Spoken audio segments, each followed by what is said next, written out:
आवडीने भावे हरिनाम घेसी, तुझी चिंता त्यासी सर्व आहे. नाथ बाबा या अभंगातून तुम्हाला मला प्रत्येकाला उपदेश करतात.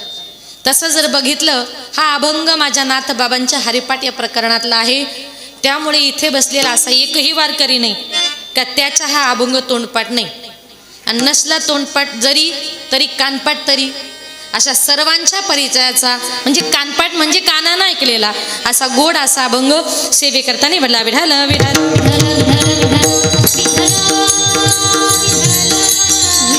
तरी अभंगातून नाथबाबा म्हणतात, आपण या मृत्यू लोकामध्ये हा देह घेऊन जन्माला आलो.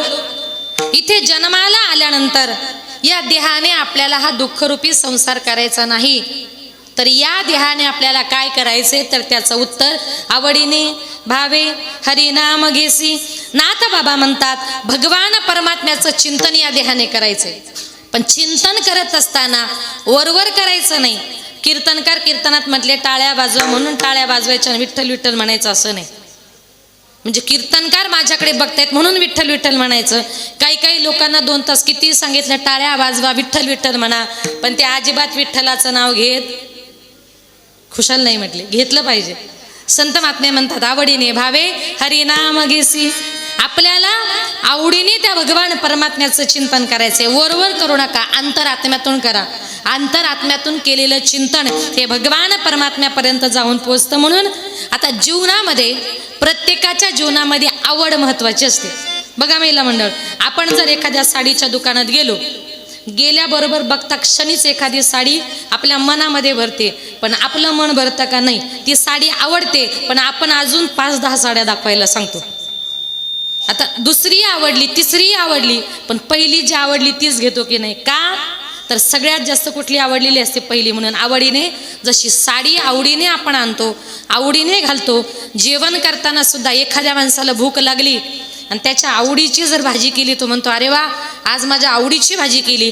आवडीची भाजी म्हटल्यानंतर त्या दिवशी तो काय करतो माहितीये, एक भाकर खाण्याऐवजी तो अर्धीच भाकर खातो की नाही.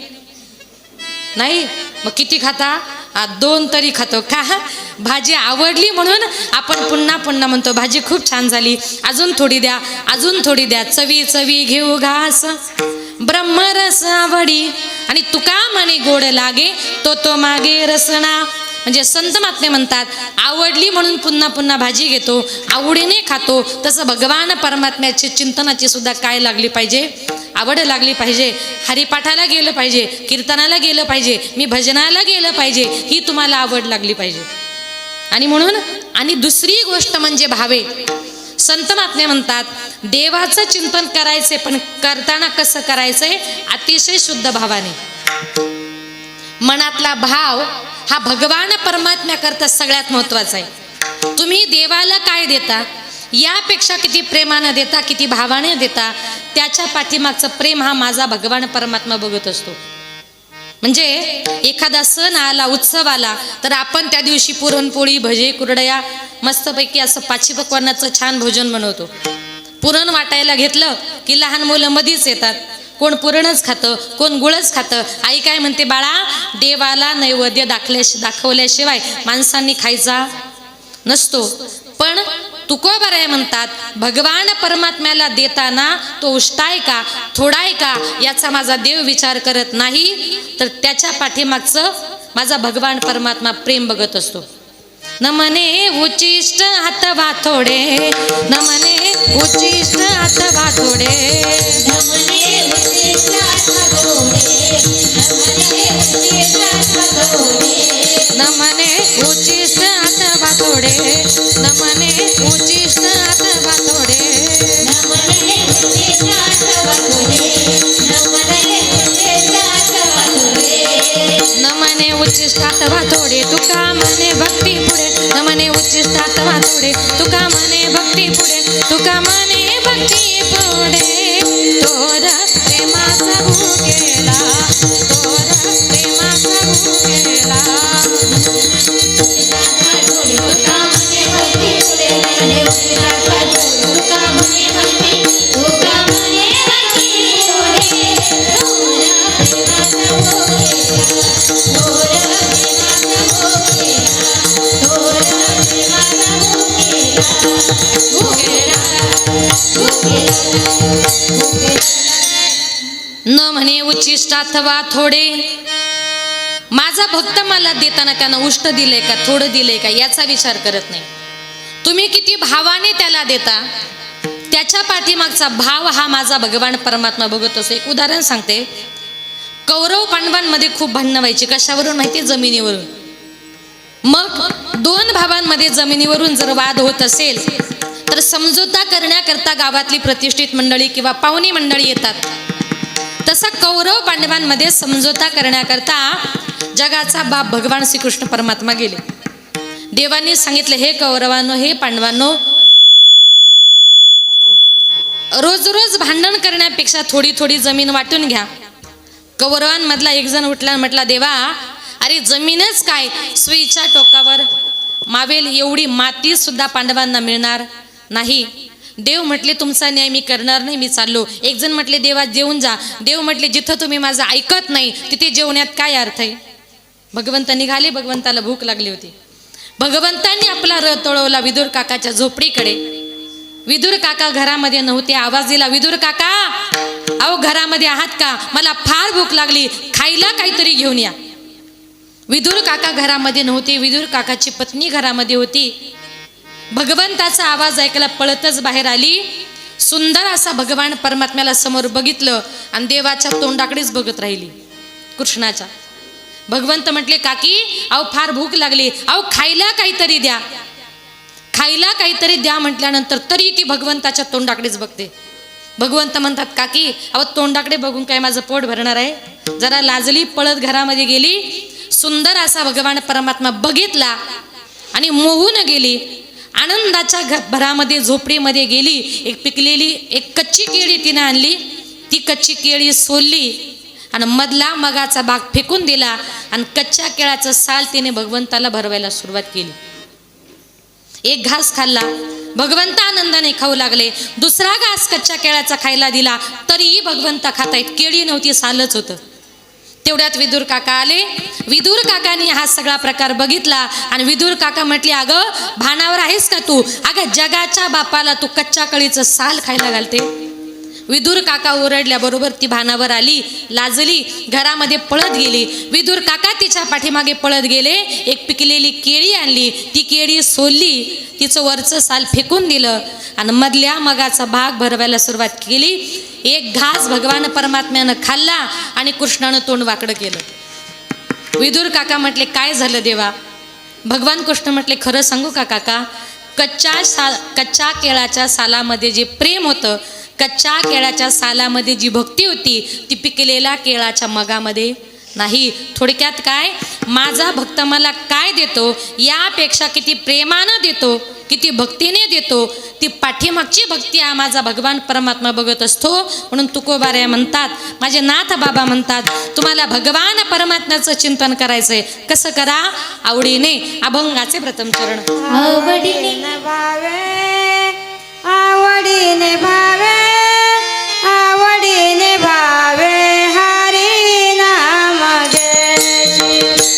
आवडीने भावे, आवडीने भावे, आवडीने भावे हरी नाम घ्यायची.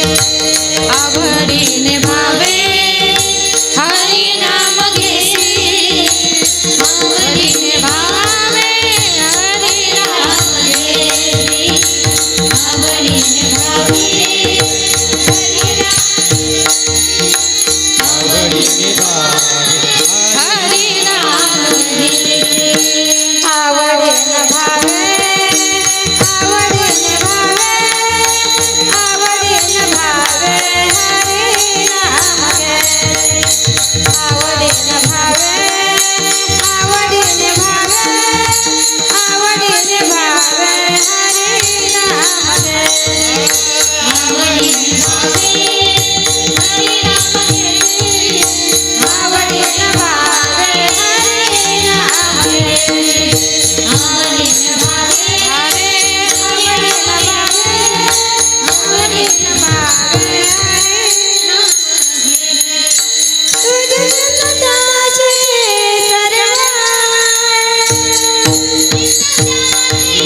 आवडीने भावे हरिनाम घेसी, तुझी चिंता त्यासी सर्व आहे. नाथ बाबा म्हणतात तुम्ही आवडीने प्रेमाने त्याचं चिंतन करा. तुम्ही आवडीने जर त्याचं चिंतन केलं, आवडीने चिंतन करायचंय. काही काही लोक देवाचं चिंतन करतात, कोणी भीतीपोटी करतात. तुम्ही सांगाल भीतीपोटी देवाचं नामचिंतन करणं म्हणजे काय? ऐका, एका गावात एका बापाने आपल्या मुलाला सांगितलं, बाळा आपल्या गावामध्ये एंट्री करताना आपल्या गावच्या वेशीवर एक वडाचं झाड आहे आणि त्या वडाच्या झाडावर रात्री 12च्या नंतर ते निघतं. लक्षात आलं का तुमच्या? काय निघतं म्हटले? भूत म्हटले का? तुमच्याकडे निघतं का? आता सगळ्यांना त्याची भीती वाटते. बापाने सांगितलं बाळा रात्री 12च्या नंतर त्या झाडावर म्हटले ते निघतं. आता तो मुलगा त्या झाडाजवळ आला की त्याच्या मनामध्ये यायचं की या झाडावर रात्री 12च्या नंतर भूत निघतं. एक दिवस गंमत अशी झाली, तो कुठेतरी बाहेर गावी गेला होता. त्याला यायला रात्रीचे 11:30 वाजले होते. त्याच्या लक्षामध्ये आलं की आज 100% त्याची माझी भेट होणार. आता 11:45 वाजले होते, जायला दुसरा रस्ता नव्हता. 12 वाजत आले होते. तो मुलगा जसा जसा त्या वडाच्या झाडाजवळ येत होता तशी तशी त्याच्या मनामध्ये भीती वाढत चालली होती. म्हटलं 100% आज त्याची माझी भेट होणार. बरोबर 12 वाजले. तो मुलगा त्या वडाच्या झाडाजवळ आला आणि वडाच्या झाडाजवळ आल्याबरोबर त्या वडाच्या फांद्या हलायला सुरुवात झाली. घाबरू नका तुम्ही पण. त्या दिवशी त्या झाडावर नेमकं एक माकड आलं होतं. कोणीतरी माणूस याची चाहूल लागली आणि त्या माकडाने या फांद्यावरून त्या फांदीवर जे उड्या मारायला सुरुवात केली. पण याच्या लक्षात काय आलं? 100% झाडावर भूत आहे.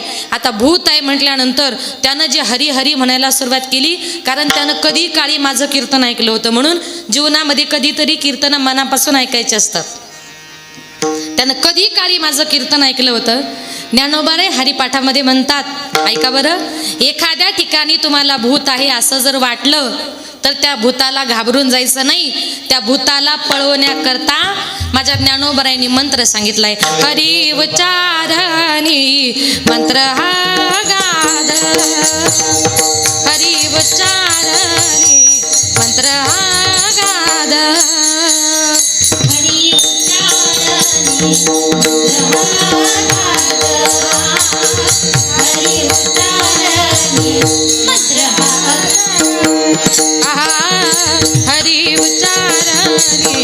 मंत्र हरी उच्चारणी मंत्र हा गाद, हरी उच्चारणी मंत्र हा गाद,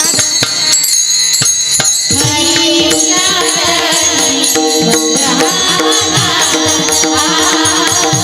उच्चारणी मंत्र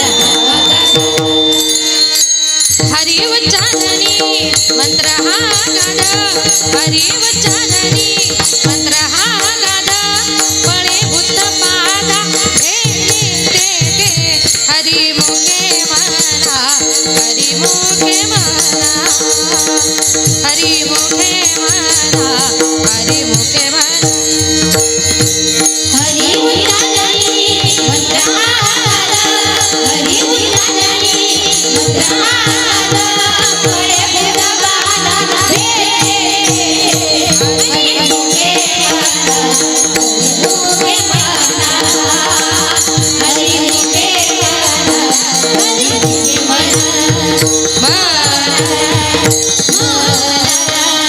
बघा, त्या भूताला पळवण्याकरता ज्ञानोबरायांनी हरिपाठामध्ये मंत्र सांगितला. हरि उच्चारणी मंत्र हा अगाध, पळे भूत बाधा बेने तेथे. त्यानं कीर्तन ऐकलं होतं, त्याला भूत आहे असं समजल्यानंतर त्यानं जे हरी हरी हरी हरी म्हणायला सुरुवात केली, हरी कुठपर्यंत, घरी येईपर्यंत. घरात गेला त्याचा हरी संपला. आता मला सांगा, त्या झाडावर भूत आहे असं वाटल्यानंतर त्यानं जे हरीचं चिंतन केलं ते आवडीने केलं, भावाने केलं की भीतीने केलं? भीतीने. याला म्हणतात भयाने किंवा भीतीने नामचिंतन करणं. नाथ बाबा म्हणतात भयाने भीतीने नामचिंतन करूच नका. कसं करा? आवडीने भावे. मग आपण आवडीने भावाने जर त्याचं चिंतन केलं तर तुझी चिंता त्यासी सर्व आहे. आपली चिंता करणारा माझा भगवान परमात्मा वरती बसलाय. तुम्ही चिंता कशाचीच करायची नाही, तुम्ही फक्त त्याचं चिंतन करायचं. तुम्ही चिंतन केलं की तुमची सगळी चिंता तो बाजूला केल्याशिवाय राहणार नाही. कारण का? प्रत्येकाच्या जीवनामध्ये दोन गोष्टी येतात. एक येते चिंता आणि दुसरी येते चिता. फरक बिंदू मात्र आहे. एकावर टिंब दिला त्याचा अर्थ चिंता झाला, दुसऱ्यावरचा टिंब काढला त्याचा अर्थ चिता असा झाला. जी मेल्यानंतर जळते तिला चिता म्हणतात आणि जी जिवंतपणी पावली जाळते तिला चिंता असं म्हणतात. जीवनामध्ये एकदाची चिता परवडली पण चिंता नको. एका सुभाषितकाराने गोड वर्णन केले. चिंता से घटे चतुर्य, दुःख से घटे शरीर, पाप से घटे लक्ष्मी, कह गए दास कबीर. कबीर महाराज म्हणतात चिंतेमुळे माणसाची चतुराई घटते. किती हुशार मनुष्य असू द्या, त्याच्या जीवनामध्ये चिंता जर असेल ना तर त्याची हुशारी कमी होते. दुसरं, दुःख से घटे शरीर. काही लोक म्हणतात आमच्या घरामध्ये खायची प्यायची कशाचीच कमी नाही हो, पण आमच्या मुलांची तब्येत होत नाही का? तर त्याच्या जीवनामध्ये काहीतरी दुःख आहे. दुःख से घटे शरीर, पाप से घटे लक्ष्मी. ज्या दिवशी काही लोक म्हणतात ताई पूर्वी आमच्याकडे फार पैसा होता पण आता आमच्या हातात पैसा टिकत नाही का? तुम्ही लक्षात घ्या, आपलं कुठेतरी पाप वाढत चाललंय. आणि ज्या दिवशी पाप वाढतं ना त्या दिवशी लक्ष्मी दारातून आपोआप निघून जात असते. पाप से घटे लक्ष्मी. हे मी सांगत नाही, कह गए दास कबीर. ही संतांची वाणी. संतांची वाणी जीवनामध्ये कधीच खोटी ठरत नाही. म्हणून तुझी चिंता त्यासी सर्व आहे. म्हणून भगवान परमात्म्याला ओळखायचंय ना त्याच्याकरता वर्म नावाची गोष्ट महत्वाची. वर्म चुकलं की दुःख भोगावं लागतं. एक सुंदर उदाहरण सांगते बघा. एका गावात एका मुलाचं नवीन लग्न झालं. नवीन लग्न झाल्यानंतर तो आपल्या सासूरवाडीला निघाला. आईने सांगितलं बाळा तुला दिवसातून 4-5 वेळा जेवायची सवय आहे. बऱ्याच लोकांना सवय असते तासाला ते जेवतात पण चांगलं नाही असं. आता आईने सांगितलं बघा मुलगा कितीही जरी मोठा झाला, लग्न जरी झालं तरी आईला तो लहान वाटतो की नाही मातावनं, याला म्हणतात लेकुराचे हित. मग तो मुलगा निघाला. आईनं सांगितलं बाळा तुला दिवसातून 4-5 वेळा जेवायची सवय आहे आणि सासूरवाडीला असं सारखं जेवता येणार नाही. मग खिशामध्ये भूक लागल्यानंतर काहीतरी घेऊन जा. म्हणून त्या आईनं आपल्या मुलाच्या खिशामध्ये असे 2 खिशे भरून भेळीतल्या लाह्या म्हणतात ना ते लाह्या किंवा मुरमुरे असे 2 खिशा भरून दिले आणि जावई निघाला सासूरवाडीला. आता रस्त्याने निघाल्यानंतर सासूरवाडीला सकाळी निघाला. एक 10च्या सुमारास जाऊन पोहोचला. आता त्याला वाटलं गेल्याबरोबर जेवण मागायचं तरी कसं, आणि जर गेल्याबरोबर म्हटलं जेवायला वाढा तर सासूबाई सांगेल जावई जरा लहापटच दिसतो. काय करावं म्हटलं, खिशात लाह्या आहे. सासरी बुवा समोर गप्पा मारायला बसले. आता याला खायच्या होत्या लाह्या. त्यानं डोकं लावलं. म्हटलं सासरी बुवा मी सकाळी लवकर निघालो होतो, प्रवास करून फार कंटाळा आलाय, मला फक्त एक 15 मिनिटं आराम करायचा आहे. तुम्ही 15 मिनिटाकरता बाहेर जा, याला खायच्या होत्या लाह्या. आता सासरी बुवा घराच्या बाहेर गेले. त्यानं दार लावलं पण गडबडीमध्ये तो कडीच लावायला विसरला. आणि त्याला वाटलं कुणीतरी यायच्या अगोदर लाह्या संपल्या पाहिजे, म्हणून त्यानं दोन्ही खिशामध्ये हात घातला, 2 मूठ भरून लाह्या काढल्या आणि तोंडामध्ये घातल्या. आता मला सांगा, 2 मूठ लाह्या जर तोंडामध्ये घातल्या त्या चावता येतील का? आणि नसेल माझ्यावर विश्वास तर घरी जाऊन दुपारी प्रयोग करा बघा. आता 2 मूठ लाह्या तोंडामध्ये घातल्या आणि तेवढ्यात त्याच्या मोठ्या मेहुण्याला समजलं आपले दाजी आले. तो मेहुणा जसा पळत आला, दार ढकललं आणि म्हटला, दाजी कधी आलात, बरे आहात का, आमची ताई कशी आहे? मेहुण्याचा आवाज ऐकला, त्यानं गरकन तोंड फिरवून मान खाली घातली, कारण बोललो तर लाह्या बाहेर येतील. आता त्या मेहुण्याला वाटलं दाजींना काही राग तर नाही आला, म्हणून तोही असा फिरला आणि खाली वाकून बघतो तर काय, आपल्या दाजींचं तोंड कशाने तरी सुजलेलं. पळतच गेला, म्हटलं, आई बाबा अहो आपल्या दाजींचं तोंड कशाने तरी सुजलं. सासरा म्हटला, 2च मिनटं झाले बाहेर गेलो, काहीच नव्हतं. झालं तरी काय, वैद्य बोलवला, अनेक प्रकारचे इंजेक्शन दिले, फरक पडत नाही. सगळे उपाय करून थकले. सासूबाई म्हटली, इतक्या वर्षानं जावई आपल्या घरी आला आणि त्यात हे काय होऊन बसले, इंजेक्शन देऊ फरक पडत नाही. सासूबाई म्हटली, आपण घरगुती गावठी उपाय करू. म्हणे काय, बघा पूर्वीच्या काळी अंगावर जर सूज आली तर ते वाळूने किंवा विटेने शेकवायचे. सासूबाई म्हटली, असं करा, यांना वाळूचा विटेचा फरक पडणार नाही, सूज इतकी डेंजर आहे, 2 उलटण्या चुलीमध्ये तापायला घाला. 2 उलटल्या चांगल्या चरचरीत तापवल्या, 2ही उलटण्या याच्या गालावर ठेवल्या. आता तुम्ही जावई लोक बोला, हा सासूरवाडीला किती त्रास झाला तरी चालेल, पण सासूरवाडीला आपली इज्जत जाऊ द्यायची. बघा कशी सगळेच नाही म्हटले. इज्जतीसाठी अक्षरशः सगळे चटके सहन केले, पण तोंड काही उघडलं नाही.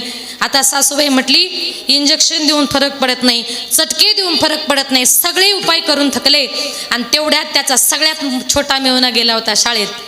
त्या दिवशी गुरुजींनी नेमकं शाळेमध्ये शिकवलं, एखाद्या माणसाची दातखिळ जर बसली आणि एखादा मनुष्य तोंड उघडत नसेल तर त्याचं नाक दाबायचं, मनुष्य आपोआप तोंड उघडतो. तो मुलगा शाळेतून घरी आला, बघतो तर काय, घरासमोर सगळी गर्दी जमलेली. काय झाले कोणी सांगत नाही. गर्दीतून पुढे गेला आणि त्याला एकच समजलं, आपले दाजी काय तोंड उघडत नाही. गर्दीतून पुढे गेल्याबरोबर त्याने आपल्या दाजींचं असं नाक दाबून धरलं. 1 मिनिट झाला, जीव जायची वेळ आली आणि जीव जायची वेळ आल्याबरोबर त्या दाजींनी फुर्रकन सगळ्यांच्या अंगावर मुरमुऱ्यांचा फवारा केला. मला एकच सांगायचंय का त्याच्या तोंडामध्ये काय आहे हे वर्म जर अगोदरच कळालं असतं तर त्याला इंजेक्शन घेण्याची, चटकी घेण्याची गरज नव्हती. वर्म चुकलं म्हणून दुःख भोगावं लागलं. तुकोबाराय म्हणतात, देवा ऐसी भर में मज धावी नारायणा, ऐसी भर में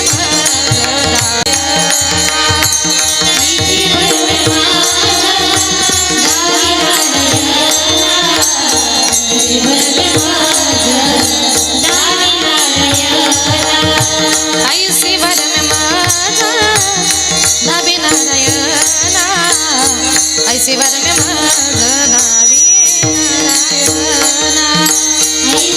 में माझा धावी नारायणा, ऐसी भर में माझा धावी नारायणा.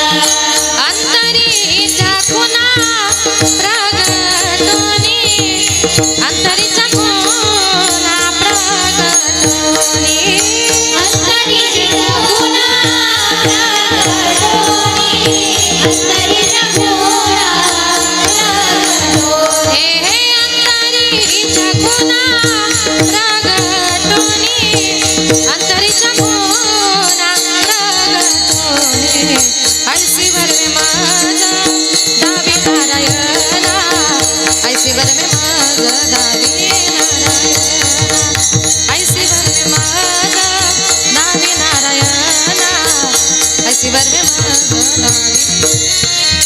नारायणा, ऐसी भर में माझा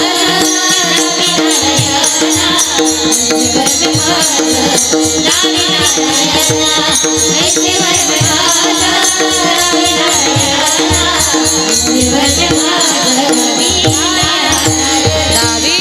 माझा धावी नारायणा.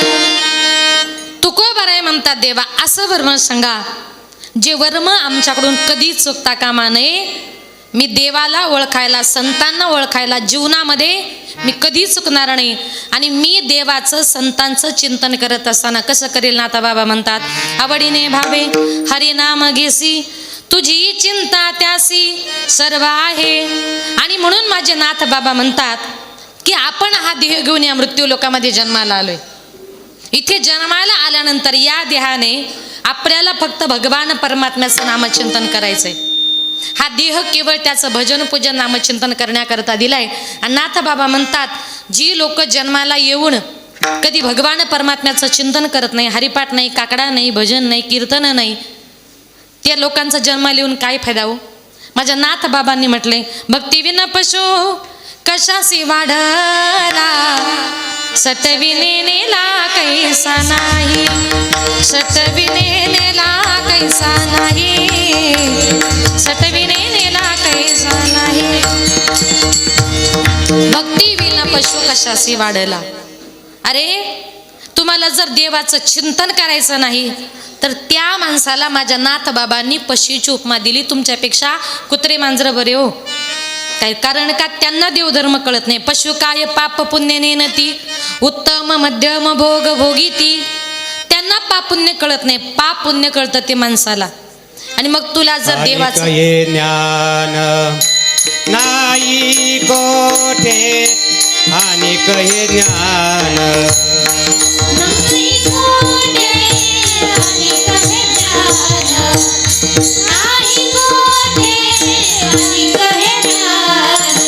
यात दिगडी देवाचे भजन.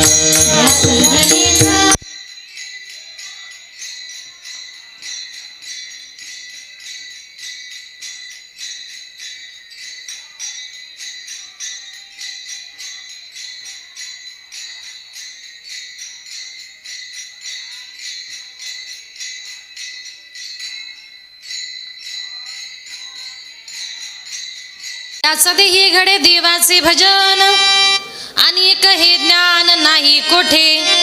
भगवान परमात्म्याचं भजन पूजन चिंतन करण्याची कला ही भगवान परमात्म्यानं फक्त माणसाला दिलेली आहे. म्हणून या देहाने जन्माला आल्यानंतर आपल्या मुलांवर सुद्धा उत्तम प्रकारे संस्कार करा. आज काळ कुठे चालला, माणसं कुठे चालली, आपली मुलं कुठं चालली आपल्याला कळत नाही. पूर्वीच्या काळचे संस्कार बघा. पूर्वीच्या काळी आईबाप माळकरी असतील तर मुलांना सुद्धा 5वी बारशालाच लोक माळ घालायची. पण आता आपलीच मुलं आपलं ऐकत नाही. अरे जिजाऊ मासाहेबांनी सुद्धा छत्रपती शिवाजी राजांवर गर्भामध्ये असताना संस्कार केले होते. इतके उत्तम संस्कार केले होते की आया बहिणींची अब्रू लुटत असताना आया बहिणींचा रक्षण करणारा माझ्या छत्रपती शिवाजी राजा या महाराष्ट्रामध्ये जन्माला आला. आणि जन्माला आल्यानंतर इतका जनतेला आनंद झाला होता.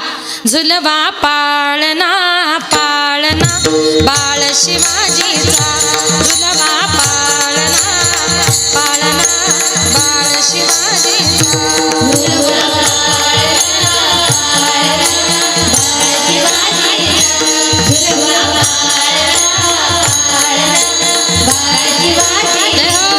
झुलवा पाळणा पाळणा बाळ शिवाजीचा, झुलवा पाळणा पाळणा बाळ शिवाजीचा, झुलवा पाळणा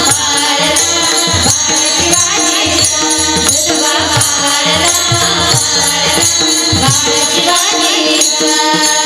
चंद्र जसा हा इंद्र शोभतो पुत्राची जाऊचा, चंद्र जसा हा इंद्र शोभतो पुत्राची जाऊचा, झुलवा पाळणा बाळ शिवाजीचा, झुलवा पाळणा पाळणा बाळ शिवाजीचा, झुलवा पाळणा पाळणा बाळ शिवाजीचा, झुलवा पाळणा बाळ शिवाजीचा.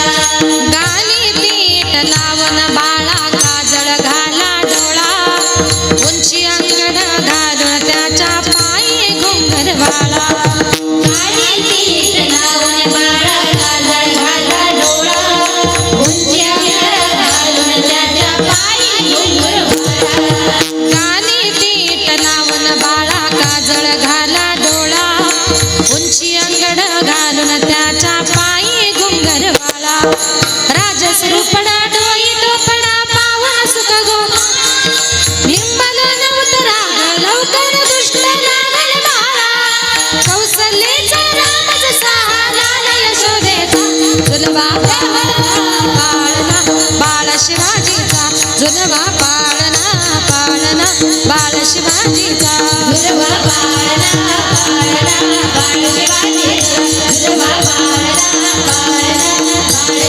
आहा जो जो रे बाळा जो जो रे जो जो रे बाळा जो जो रे जाग रे बाळा जाग रे जाग रे बाळा जाग रे जो जो रे बाळा जो जो रे बाळा जो रे छत्रपती शिवाजी महाराज की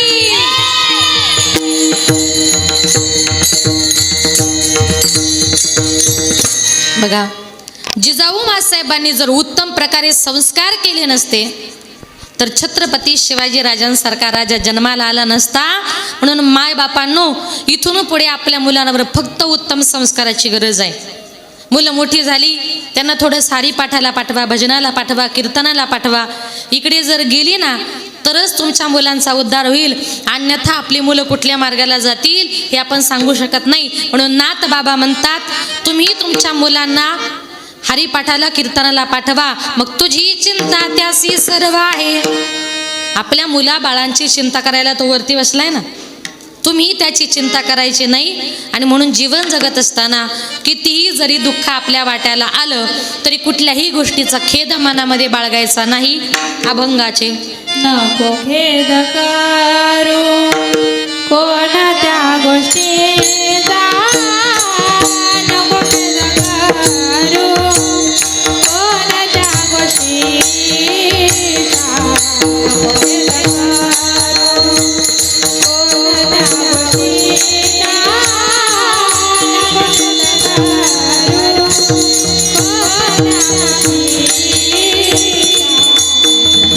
नको खेद करू कोणत्या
पती लक्ष्मीचा जाणता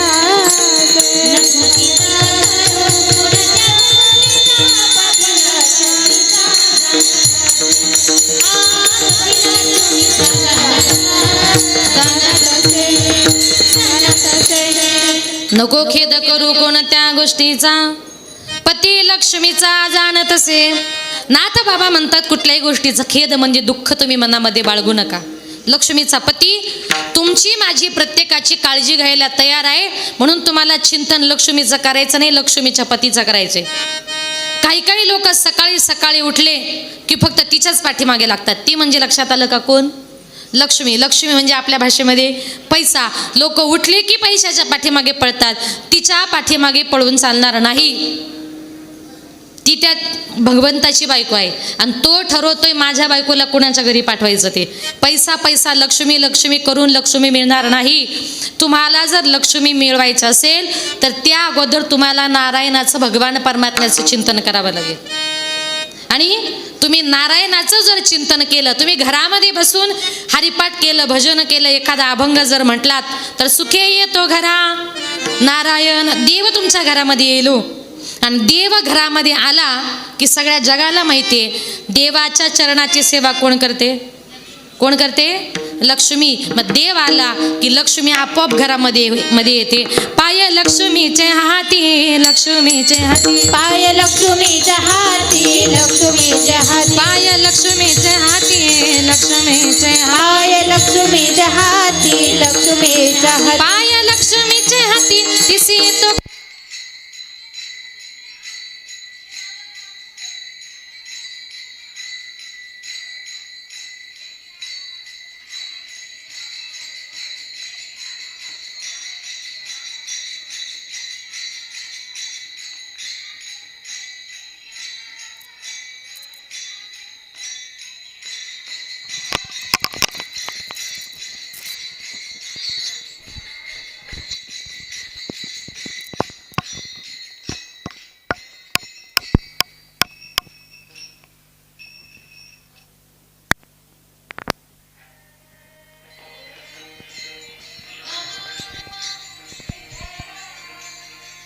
लक्ष्मीचे हाती तिसे येतो काकुलती. देव घरामध्ये आला की लक्ष्मी आपोआप घरामध्ये आल्याशिवाय राहणार नाही. म्हणून लक्षात आलं का? उद्यापासून सकाळी उठल्याबरोबर पैशाच्या पाठीमागे पळायचं नाही. उठल्याबरोबर पहिले हात देवाला जोडायचे. काय? देवाला हात जोडायचे. जे काम करायचंय त्यात भगवंताला सांगा, देवाला सांगा, देवा या कामाकरता निघालोय, संध्याकाळी घरी येईपर्यंत ते काम पार पडण्याची जबाबदारी तुझी. आणि देवावर जर भार घालून कामाला निघालात ना, तुमचं काम पूर्ण झाल्याशिवाय राहणार नाही. आणि काम पूर्ण झालं की लक्ष्मी आपोआप घरामध्ये आल्याशिवाय राहणार नाही. म्हणून तुकोबाराय म्हणतात, तुझी नाथ बाबा म्हणतात, तू चिंता करायची नाही, नको खेद करू कोणत्या गोष्टीचा, पती लक्ष्मीचा जाणत असे. जीवनामध्ये आपण फक्त याला त्याला माझं माझं म्हणतो. जिवंतपणे लोक म्हणतात बायको माझी, मुलं माझी, आई माझी, बाप माझा, सगळ्या जगदुनियेला माझं माझं म्हणतो. पण कुठपर्यंत? जोपर्यंत संकट नाही येत तोपर्यंत. ज्या दिवशी जीवनामध्ये काहीतरी संकट येतं ना, एक माया नावाची गोष्ट अशी आहे, त्या मायेपोटी मनुष्य माझं माझं म्हणतोय, पण कुणीच कुणाचं नाही. एक सुंदर उदाहरण सांगते बघा. एका गावामध्ये एक साधू महाराज आले. ते सत्संग घ्यायचे, तरुण मुलांची योग साधना वगैरे घ्यायचे. एक तरुण मुलगा त्या महाराजांकडे गेला आणि सांगितलं, महाराज मी तुमच्या योग साधनेला सत्संगाला रोज येईल, पण मी माझ्या घरी अर्धा तास लवकर जाईल. महाराजांनी सांगितलं, असं का? त्याने सांगितलं, महाराज माझ्या घरी माझी बायको आणि माझी आई वडील मी घरी गेल्याशिवाय अजिबात जेवत नाही. महाराज म्हटले, तुझा काहीतरी गैरसमज आहे. अरे या जगामध्ये कुणीच उपाशी राहत नाही. बायकोही नवऱ्याला असंच म्हणते, तुम्ही आल्याशिवाय मी जेवत नाही, आणि ती दिवसभर काही ना काहीतरी खात असते. बघा, आता महाराजांनी सांगितलं, बाबा तुझा गैरसमज आहे. तो म्हटला, नाही महाराज. परीक्षा घ्यायची का? म्हटली, घ्या परीक्षा. महाराजांनी सांगितलं, बघ आपल्या योग साधनेमध्ये एक योग साधना अशी आहे का ती योग साधना केल्यानंतर काही काळ माणसाचा श्वास बंद होतो आणि अक्षरशः माणूस बेशुद्ध पडतो. तू घरी जा, उद्या सकाळी उठला की तो ती योग साधना कर. तू बेशुद्ध पडला का मी तुझ्या घरातल्या लोकांची परीक्षा घेतो. ठीक आहे म्हटला. तो मुलगा घरी गेला, सकाळी सकाळी उठला आणि त्याने अंथरुणामध्येच योग साधना करायला सुरुवात केली. योग साधना करता करता अचानक तो त्या साधनेमध्ये गेला, त्याचा श्वास बंद झाला. बायको आली, म्हटली, अहो उठा ना, आंघोळ करा, नाश्ता करा, जरा चहा घ्या. नवरा हालत नाही, बोलत नाही. तिच्या लक्षामध्ये आलं. असं नाकाजवळ बोट नेलं श्वास नाही, पोट बघितलं हालत नाही. म्हटली 100% नवऱ्याला हार्ट अटॅक आला आणि माझा नवरा गेला. घड्याळ बघितलं तर फक्त सकाळचे 9 वाजले होते. दृष्टांत सांगते बरं, सकाळचे 9 वाजले होते. म्हटली आता फक्त सकाळचे 9 वाजलेत, आता नवरा तर गेलाय. पाहुण्यांना फोन करता करता 11-12 वाजतील. पाहुणे येता येता 1-2 वाजतील. याची मौत नेता नेता 3-4 वाजतील. बरं तिकडून आल्यानंतर नवरा मेला, मग जेवता सुद्धा येणार नाही. म्हटली दिवसभर कोण उपाशी राहील. मस्तपैकी पोहे वगैरे बनवून खाल्ले, दूध वगैरे पिलं, असं फुल पोट भरलं. रूममध्ये गेली, जे रडायला लागली, माझ्या अगोदर कशी काय गेले, सगळ्यांना सकाळी सकाळी उपाशीच ठेवून गे. आता ही उपाशी होती. सासू सासऱ्यांना आवाज गेला, पळत आले. काय झालं म्हणे, अहो योग साधना करता करता तुमचा मुलगा गेला. अचानक काय झालं म्हटले, इतक्या दिवस मुलगा चांगला होता. आईबाप तिथून उठले, त्या साधू महाराजांकडे गेले आणि सांगितलं, महाराज अहो इतक्या दिवस आमचा मुलगा चांगला होता, हो तुमच्या नादाला लागला आणि आमचा मुलगा गेला. काही करा, आमच्या मुलाला जिवंत करून द्या. साधू महाराज म्हटले, आत्तापर्यंत मेलेला मनुष्य कधी जिवंत करता येतो का. त्यानं सांगितलं, काही करा, तुमच्यामुळे आमचा मुलगा गेला, आम्हाला फक्त आमचा मुलगा जिवंत करून पाहिजे. साधू महाराज म्हटले, ठीक आहे, पुढे चला, मी येतो. साधू महाराज आले, सगळी नातेवाईक मंडळी आली. साधू महाराज आल्याबरोबर सगळ्यांनी वाको नमस्कार केला. महाराज उभे राहिले आणि महाराजांनी सांगितलं, माझ्यामुळे तुमचा मुलगा गेला, मी तुमच्या मुलाला जिवंत करून देतो, पण एका अटीवर. म्हणे कुठली. महाराजांनी सांगितलं, माझ्या हातामध्ये हा अमृताचा प्याला आहे. बसलेल्यांपैकी जो हे अमृत घेईल तो मरेल आणि तुमचा मुलगा जिवंत होईल. आता बसलेल्या नातेवाईकांपैकी कुणाला गरज आहे हो. कुणीच अमृताचा प्याला घ्यायला तयार नाही. आई रडत होती. आईला रडताना बघितलं. महाराज आईच्या जवळ गेले, सांगितलं, आई रडू नका, मुलगा परत जिवंत हवाय ना. म्हटली, हो महाराज. मग असं करा, तुम्ही एवढा अमृताचा प्याला घ्या, तुम्ही मराल आणि तुमचा मुलगा जिवंत होईल. आईने सांगितलं, महाराज मी मरून कसं जमेल, माझ्या पाठीमागं माझे बाकीचे मुलं नातवंड सुना, त्यांचा सांभाळ कोण करेल. म्हटले, घेत नाही का. म्हटले, नाही. बापाकडे गेले. बाप रडत होता. बापाला सांगितलं, बाबा रडू नका, काय करू, अहो मुलगा जिवंत हवाय. म्हटले, हो महाराज. म्हटले, मग असं करा, तुम्ही एवढा अमृताचा प्याला घ्या, तुम्ही मराल आणि तुमचा मुलगा जिवंत होईल. त्यानं सांगितलं, महाराज अहो मी मेल्यानंतर माझी एवढी शेती वाडी द्राक्षाच्या बागा कोण सांभाळेल. म्हटले, घेत नाही का. म्हटले, नाही महाराज. पुढे गेले. बायको रडत होती. बायकोला सांगितलं, ताई रडू नका, पती परत जिवंत हवाय ना. म्हटली, हो महाराज. मग असं करा, तुम्ही एवढा अमृताचा प्याला घ्या, तुम्ही मराल आणि तुमचा नवरा जिवंत होईल. ती बाई म्हटली, महाराज मी मरून त्याला जिवंत करून मला त्याचा काय फायदा. म्हटले, घेत नाही का. म्हटले, नाही महाराज. महाराज म्हटले, अरे तुम्हाला तुमचा मुलगा जिवंत करून पाहिजे आणि अमृताचा प्याला घ्यायला कुणीच तयार नाही, तुमचा मुलगा जिवंत करायचा कसा. मग ते आईबाप उठले, साधू महाराजांच्या पाया पडले, 2 हात जोडले आणि सांगितलं, महाराज आता तुम्हीच असं करा. महाराज म्हटले, कसं करू. आईबाप म्हटले, महाराज तुम्हाला बायको नाही, मुलं नाही, संसार नाही, प्रपंच नाही, बरं तुम्ही मेल्यावर तुमचं कुणाला दुःखही होणार नाही. महाराज तुम्ही असं करा, तुम्ही एवढा अमृताचा प्याला घ्या, तुम्ही मेले की आम्ही तुमचा 10वा 13वा दरवर्षी वर्षश्राद्ध गावाला जेवण मोठा कार्यक्रम करू. महाराज तुम्ही मरा, पण आम्ही आमच्या मुलाकरता मरायला तयार होत नाही. आणि त्या क्षणी त्या महाराजांनी त्या मुलाला उठवलं. ऐकलंस ना बाळा. म्हटले, हो. बघ या जगामध्ये तू सांगत होता ना माझे आईबाप आणि माझी बायको, अरे तुझ्या पाठीमागेच बघ, नाही कुणाचे कोणी, तुझे नव्हे रे कोणी, अंती जाशील एकला प्राण्या, माझे माझे म्हणून, बहीण कुणाची, भाऊ कुणाचा, कोण कुणाचे, सगळे सोय रे, मेल्या मागे सर्व राहिले, तुटतील धागे दोरे, प्राण्या मायेचा बाजार, प्राण्या मायेचा बाजार, नाही कुणाचे कुणी, तुझे नव्हे रे कोणी, अंती जाशील एकला प्राण्या, माझे माझे म्हणून, अंती जाशील एकला प्राण्या, माझे माझे म्हणून. बघा, जिवंतपणे एक माया नावाची गोष्ट अशी आहे, त्या मायेपोटी मनुष्य सगळ्या जगदुनियेला माझं माझं म्हणतो, पण तसं जर पाहिलं तर या जगामध्ये कुणीच कुणाचं नाही. या सर्व सुखाचे सांगते, कामा नये कोणी अंती, काम नये कोणी अंती काम नये कोणी अंती सर्व सुखाचे सांगते काम नये कोणी अंती काम हा नये कोणी अंती नये कोणी अंती सर्व सुखाचे संगती कामा नये कोणी अंती. म्हणून जीवनामध्ये आपल्या बरोबर काहीच येणार नाही. म्हणून संत महात्मे म्हणतात नको खेद करू कोणत्या गोष्टीचा, पती लक्ष्मीचा जाणत तसे.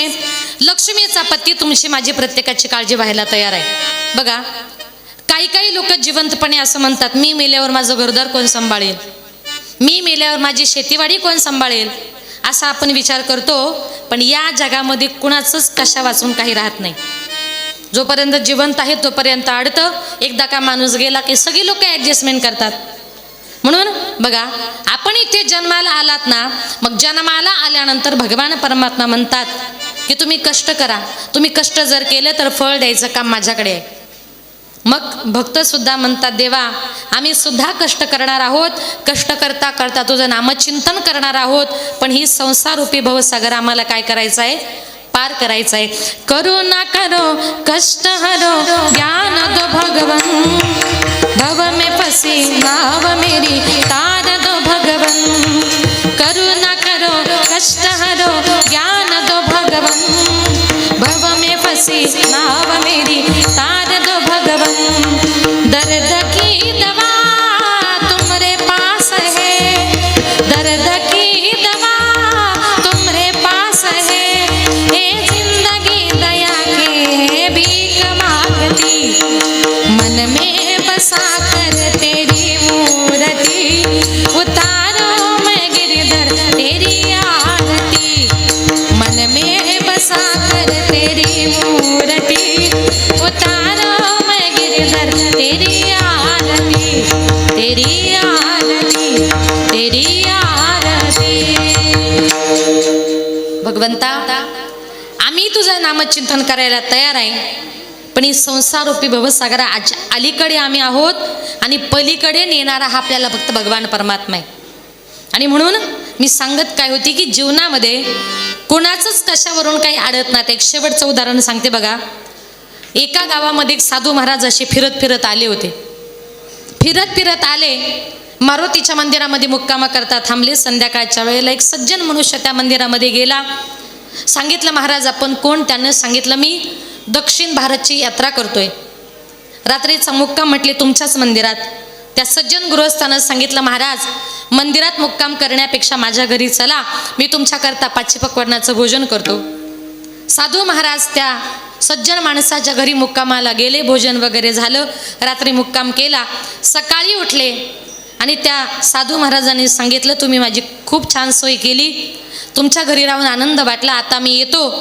पण त्या सज्जन महाराज माणसाला सांगितलं बाबा तुम्ही धार्मिक दिसता, येता का माझ्याबरोबर दक्षिण भारतच्या यात्रेला? 6 महिन्याचा प्रश्न आहे.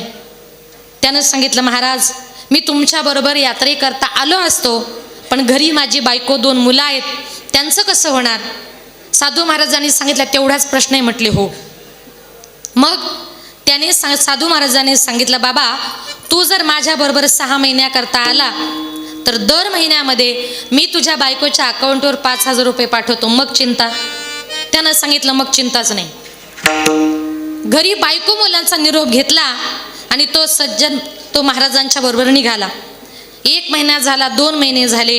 प्रत्येक महिन्यामध्ये साधू महाराज त्याच्या बायकोच्या अकाउंटवर पैसे पाठवायचे आणि त्याची बायको उदरनिर्वाह करायची.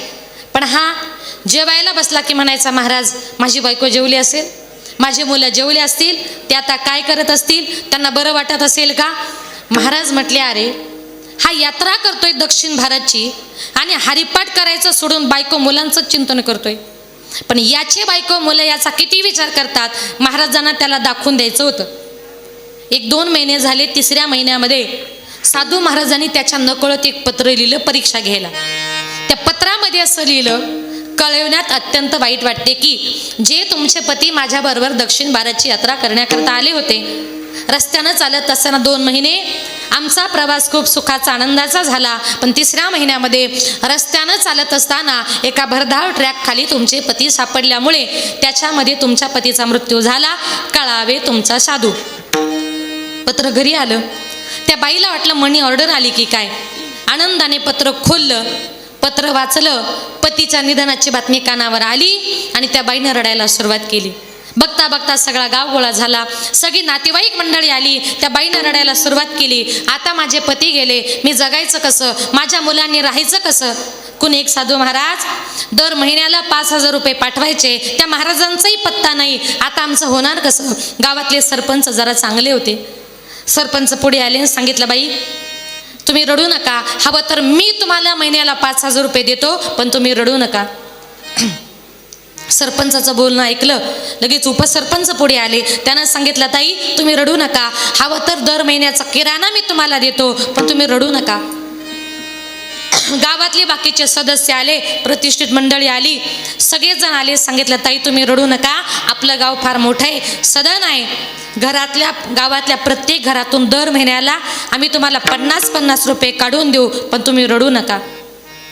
एवढ्या सगळ्यांचं ऐकलं आणि ती बाई शांतच झाली. आणि दर महिन्याला त्या बाईचं रुटीन सुरू झालं. सरपंचाचे 5,000, उपसरपंचाचा किराणा, गावातल्या सगळ्या लोकांकडून 50-50 रुपये, कोणाचे साड्या, कोणाचे कपडे, कोणाचे पैसे, कोणाचा किराणा. असं करता करता एक 2-3 महिन्यामध्ये त्या बाईच्या जवळ 7-8 लाख रुपये जमा झाले. कारण येणं होतं, जाणंच नव्हतं. तिने विचार केला, एवढ्या पैशाचं करायचं काय. म्हटली, छोट्या घरात राहण्यापेक्षा एखादा चांगला सिंगल बंगला बांधू. त्या बाईनं बंगला बांधला. रोज मुलांना काजू काय, बदाम काय, सफरचंद काय, चांगले कपडे काय. 2 महिन्यामध्ये काजू, बदाम, सफरचंद खाऊन तिघे जण चांगले तयार झाले.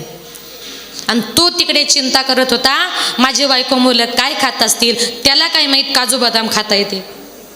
असं करता करता 6 महिने झाले. दक्षिण भारतची त्याची यात्रा पूर्ण झाली. यात्रा पूर्ण झाली, परत आले. शेजारच्या गावामध्ये मुक्कामाला थांबले. त्यानं सांगितलं, महाराज आत्ताच आमच्या गावात चला ना. महाराजांनी सांगितलं, असं रात्री बेरात्री गावात जाणं बरं नाही. अरे 6 महिने थांबलास, एका रात्रीने काय होणार आहे. मग रात्री 2-2:30 वाजता त्यानं महाराजांना झोपेमध्ये बघितलं. 2-2:30 वाजता उठला, आपल्या गावात आला, आपल्या घरी आला. बघतो तर काय, तिथे घर नव्हतं, तर तिथे बंगला होता. त्याच्या लक्षात आलं, कोणीतरी मी गेल्यानंतर माझी जागा लुबाडली, तिथं बंगला बांधला. पण माझ्या बायको मुलांचा पत्ता एवढ्या रात्री या बंगल्यातलेच माणसं सांगतील. म्हणून असा बंगल्याच्या खिडकीतून आतमध्ये डोकावून बघितलं, तर अशा मोठ्या बेडवर अशी एक जाडी जाडी बाई आणि 2 जाडे जाडे पोरं झोपले होते. तो म्हटला, हे आपले नाही, कारण गेला तेव्हा बारीक होते ना, आणि तो येईपर्यंत चांगले तयार झाले. तो म्हटला, हे आपले नाही, पण आपल्या बायको मुलांचा पत्ता म्हटले हे घरातलेच माणसं सांगतील. म्हणून त्यानं बंगल्याची बेल वाजवली. बेल वाजवल्याबरोबर त्या बाईनं दार उघडलं. समोर आपल्या पतीला बघितलं आणि किती आनंद व्हायला पाहिजे हो. समोर नवऱ्याला बघितलं आणि हळूच म्हणते, का हो तुम्ही. तो म्हटला, का ग तू. आणि कपाळाला बुक्कान मंगळसूत्र काय केलंस. ती म्हटली, अहो 3 महिन्यापूर्वी तुम्ही गेल्याची बातमी कानावर आली, म्हणून सगळं काढून टाकलं. तो म्हटला, अगं तुला कोणी सांगितलंय मी मेलोय, मी अख्खा जिवंत आहे ना. ती म्हटली, जरा हळू बोला. तो म्हटला, माझ्या बायकोच्या समोर मी का हळू बोलायचं. तिने सांगितलं, तुम्ही जर मोठ्यानं बोललात आणि उद्यापासून तुम्ही गावात आले हे जर माहिती पडलं ना, तर उद्यापासून सगळंच बंद होणार. तो म्हटला, म्हणजे. ती म्हटली, तुम्ही जर आले हे जर माहिती पडलं तर उद्यापासून सरपंचाचे 5,000, उपसरपंचाचा किराणा, गावातल्या प्रत्येक घरातून 50-50 रुपये, कोणाचे साड्या, कोणाचे कपडे, कोणाचे पैसे, सगळं काही बंद होणार आणि परत भिकच मागायला लागणार. तो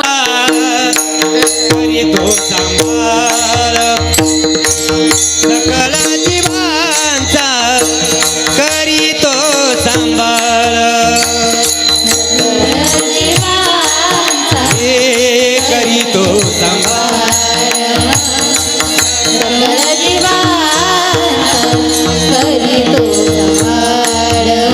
सकल जीवांचा, सकल जीवांचा, सकल जीवांचा करीतो सांभाळ,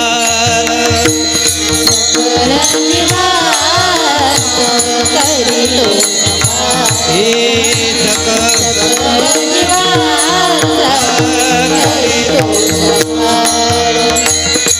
तुझ मोकळीना आईचे नाही, तुझ मोकळीना आईचे नाही नको खेद करू कोणत्या गोष्टीचा नको खेद करू कोणत्या गोष्टीचा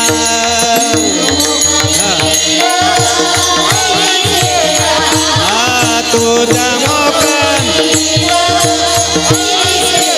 हे नको खेद करू कोणत्या गोष्टीचा नको खेद करू कोणत्या गोष्टीचा कोणत्या गोष्टीचा सकळ जीवांचा करीतो संभाळ तूज मोकलील ऐसे नाही. मग अशी दृष्टांत सांगितला ना. नाथ बाबा म्हणतात आपल्या सगळ्यांचा सांभाळ करणारा भगवान परमात्मा आहे आणि आपण जर त्याचं चिंतन केलं तर तो आपलं सगळं काही सांभाळल्याशिवाय राहत नाही. म्हणून तुकोबाराय म्हणतात भगवान परमात्म्याने आपल्याला जेवढं दिलंय ना त्याच्यामध्ये तुम्ही समाधान माना. अभंगाचे 4 जैसी स्थिती आहे तैसा पनीर आहे. जैसी स्थिती आहे तैसा पनीर आहे.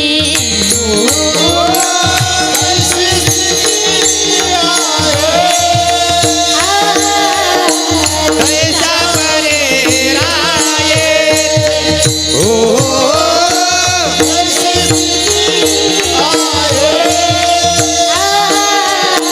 कैसा परे राये कमतुका तो पाहे संचितांचे.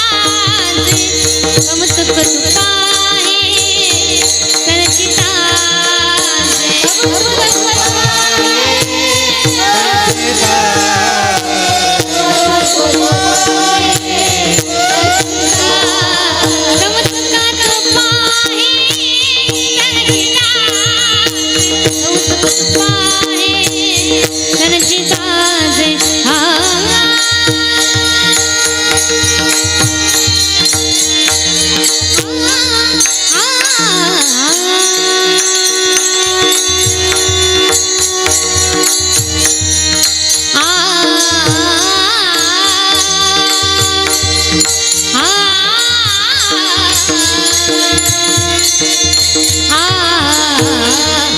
सने ने गरे गा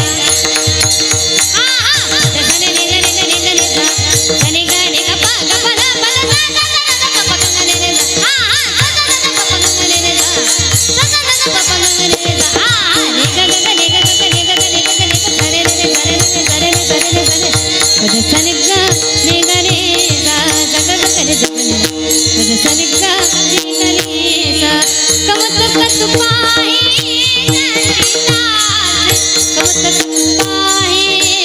संचितांचे. नको खेदा करू कोणाच्या गोष्टीचा. नको खेदा करू कोणाच्या गोष्टीचा.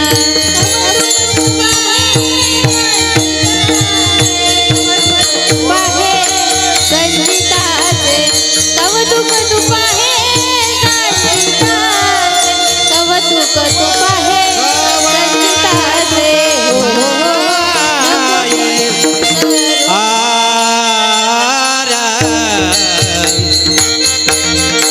कवतुक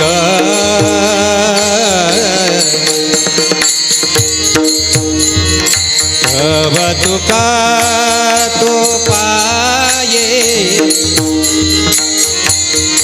कवतुक कवतुक तो पाये कवतुका पाये संचितांचे.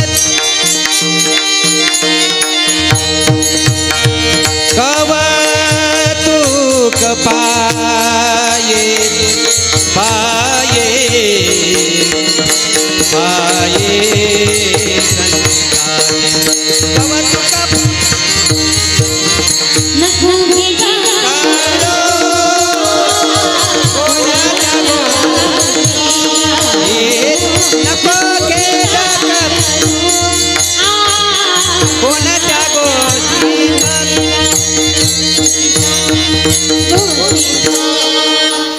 जैशी स्थिती आहे तैशा परी राहे, कौतुक तूप आहे संचिताचे. ज्याप्रमाणे भगवान परमात्म्याने दिले, जसं दिले तसं राहा. कारण का तर एका जनार्दनी भोग प्रारब्धाचा, हरी कृपे त्याचा नाश झाला. तो आपल्या प्रारब्धाचा भोग आहे आणि एखाद्याच्या जीवनामध्ये दुःख जर येत असेल तर हरी कृपेने त्याचा नाश झाल्याशिवाय राहणार नाही. म्हणून सगळं काही या जगामध्ये भगवान परमात्म्याच्या हातामध्ये आहे. आले देवाजी जीच्या मना, आले देवाजीच्या मना, आले देवाजीच्या मना, आले देवाजीच्या मना, आले देवाजीच्या मना, आले देवाजीच्या मना, आले देवाजीच्या मना, आले देवाजीच्या मना, आले देवाजीच्या मना, आले देवाजीच्या मना, आले देवाजीच्या मना, आले देवाजीच्या मना, आले देवाजीच्या मना, आले देवाजीच्या मना, आले देवाजीच्या मना. तेथे कोणाचे चाले, तेथे कोणाचे चाले,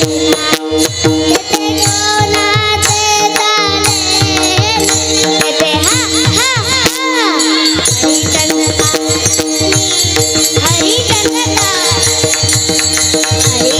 तारा राणी, हरिचंद्र तारा राणी, तेथे कोणाचे चाले, तेथे कोणाचे चाले, तेथे कोणाचे चाले, तेथे कोणाचे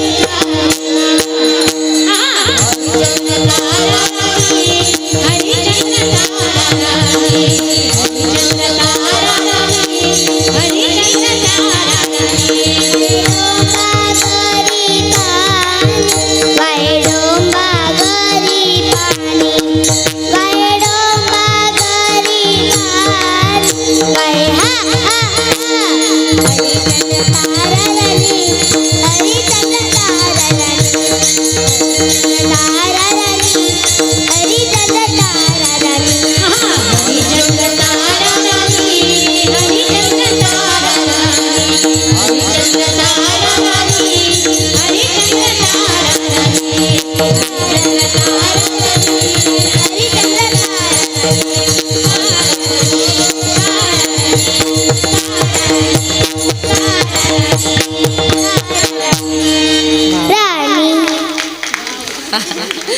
माझी कन्या बरं ती, आणि तेवढी एकच आहे. मी तिला शिकवलं नाही, ती आपोआप म्हणते आले देवाजीच्या म्हणा, तेथे कोणाचे चाले ना.